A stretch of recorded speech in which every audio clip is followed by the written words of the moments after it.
When I was a boy, I went with my dad to our little river to catch fish for the winter.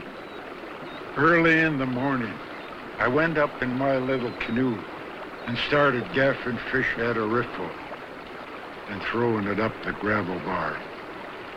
My dad came along with his canoe and pulled alongside of mine. He says, "My son, what are you doing?" "Oh," I told him, "I'm gaffing fish just for the fun of it." "My son," I says, "never destroy fish just for the fun of it. It's not right by the Great Spirit."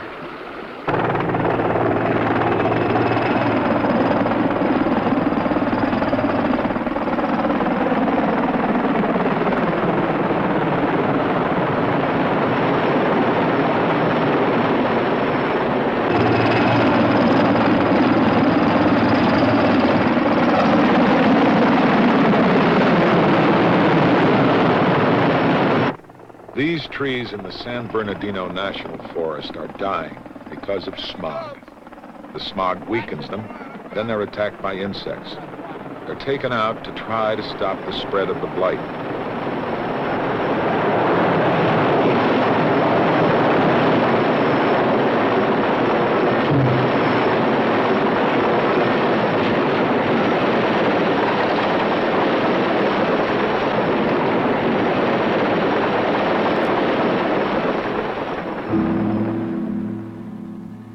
Smog has been damaging food crops in Orange County near Los Angeles.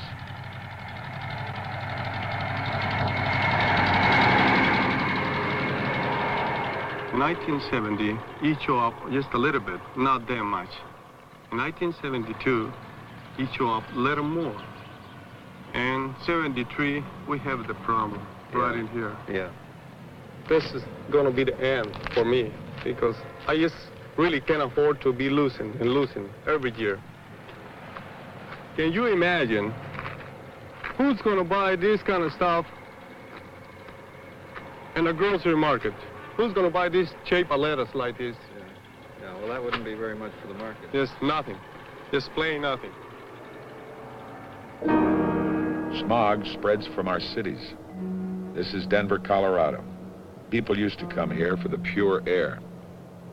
We're trying to control smog, but the problem isn't just smog. It's waste, noise, and speed, and overcrowding. The problem is us.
Every 15 years, our need for power doubles. Coal is power, and under the ground, we've got lots of it.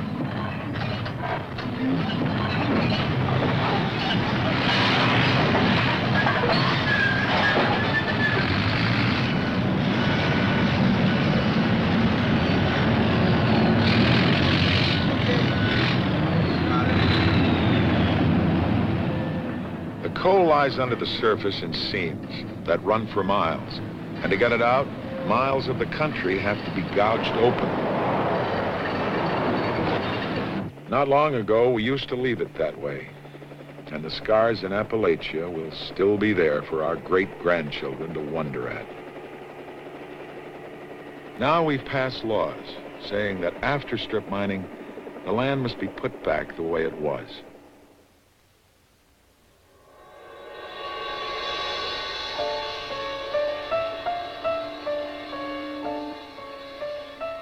But land reclamation is not the only question. Under the rolling hills of Wyoming, Montana, and North Dakota lie some of the richest coal deposits in the world. If we mine them, the region's going to change.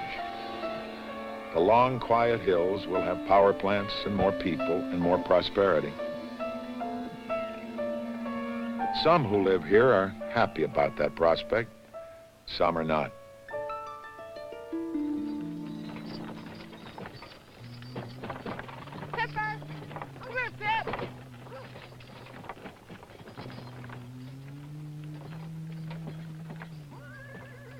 Anytime that you have a way of life that is good to you, it's real difficult to turn loose of it and start all over again. And you're asking us to give up our way of life that we've known for generations. And it's a very difficult thing to ask one to do. Give up your land because it's going to mean more money and we need the heat and the energy.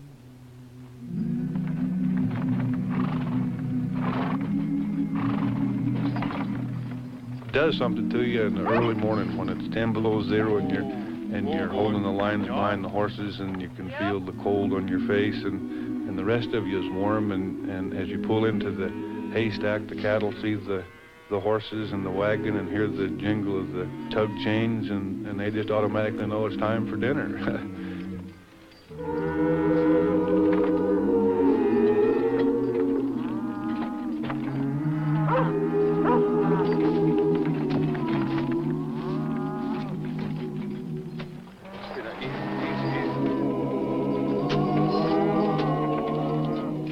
I personally am not convinced that they can reclaim lands that are turned upside down. I'm not convinced that they can do that. And if we don't take a stand and try to save our existing life, there'll be a lot of generations that won't be able to take a hike in the trees and take a deep breath of fresh air and seize the wildlife and the game and the birds.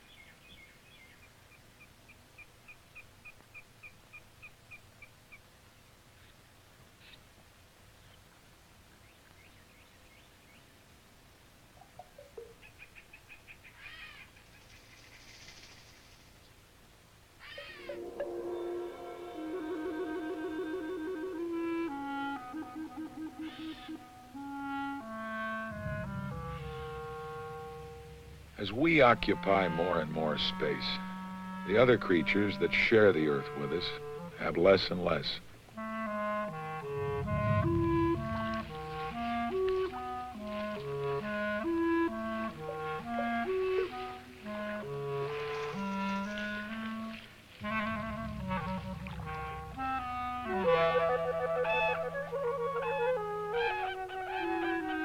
There are only 50 whooping cranes left on the whole earth. Without room to breed, they're dying out.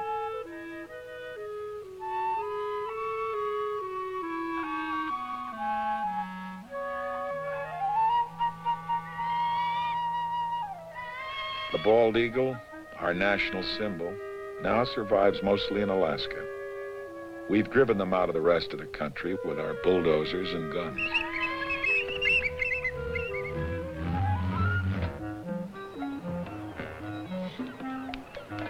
The sea otter was once nearly wiped out by hunters.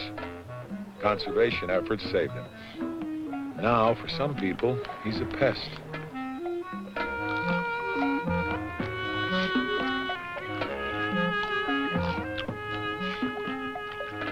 The problem is, he loves abalone, and so do we. I think most of the divers wouldn't mind seeing sea otters as long as they weren't endangering their living, but you can imagine several thousand sea otters descending on a small abalone bed. It's very hard on the local industry. At Morro Bay, the abalone industry was virtually wiped out by sea otters.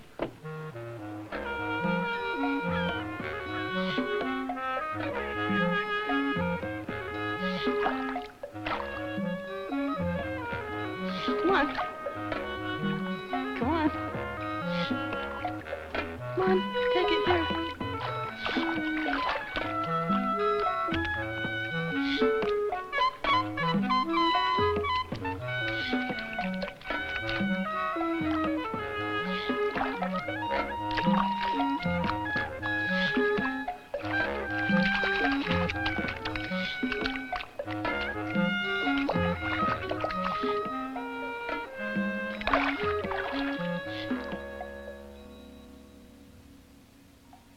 Everything that lives on Mother Earth is precious. Even the grass that grows, we shouldn't destroy. The trees, we shouldn't destroy. They've got life. They've got life from the breath of the Great Spirit. That's what I want my children to see. The way Mother Earth was given to us. That's the way it should be.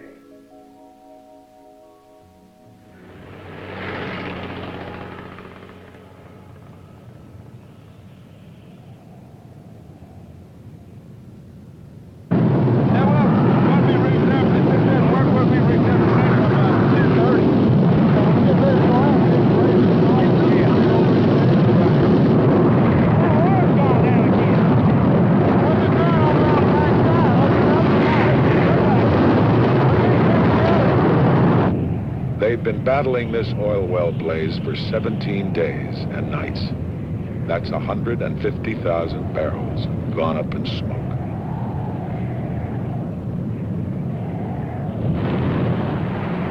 This is as big one as I've ever been on in the States right here. And I've been driving a Caterpillar ever since I was 21 years old, and that's a long time ago.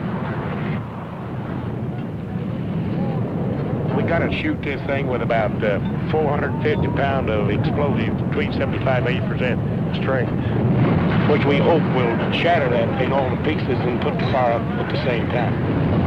We'll just stop through, we'll go in there. Now, I don't want to get my overhang.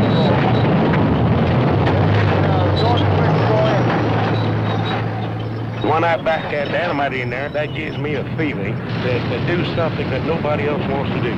It's hard to get a cat skinner back a charge in there, and I'm only 60 feet from that charge. Really, it goes, I'll go. Of course, when we shoot this now, we get off about 150, 200 feet behind the big tractor, the dozer, so that this shrapnel won't hit us when it flies. Sometimes it shoots the cab off the tractor, sometimes it shoots a hole in the fuel tank, shoots the air cleaner off, stuff like that. But you can only replace that arm, but a man is hard to replace. Now, you can eat dynamite.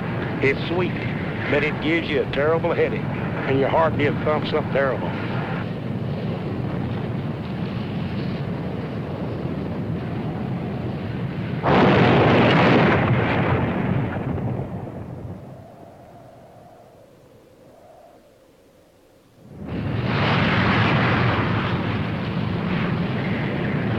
Just like it ought to. There was a little puddle of oil burning in the corner, and that gas was escaping, and it just reignited. Anything that can go wrong has done it on this one. There's never been a faster for you price.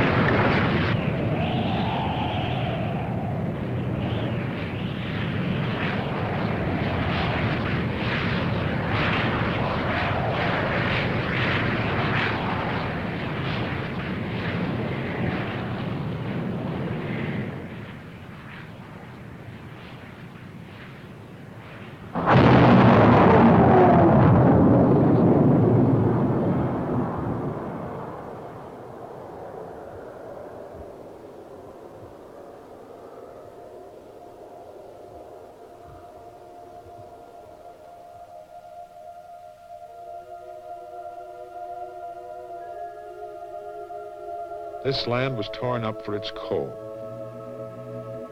Now we're replanting and reclaiming it. We're the problem, but if we put our minds to it, we can also be the solution.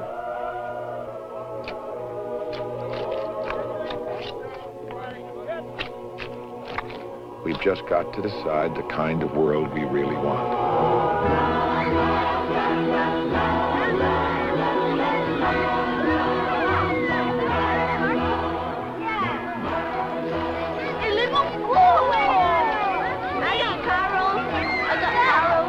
Let's look at the sea slug, all over here. The lake.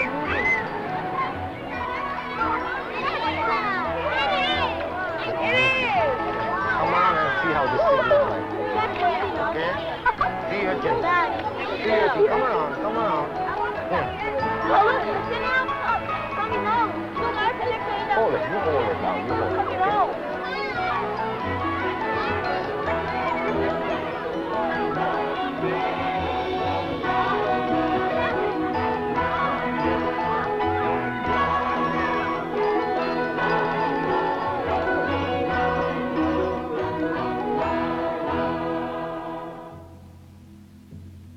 This is what my dad said.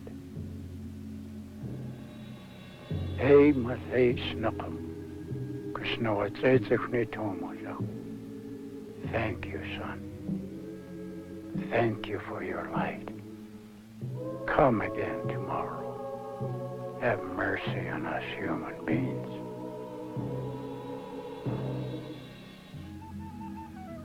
That was my dad's way of thanking nature. We thank the sun for its light and its warmth. We thank Mother Nature. We thank the Great Spirit for everything that He has given us human beings.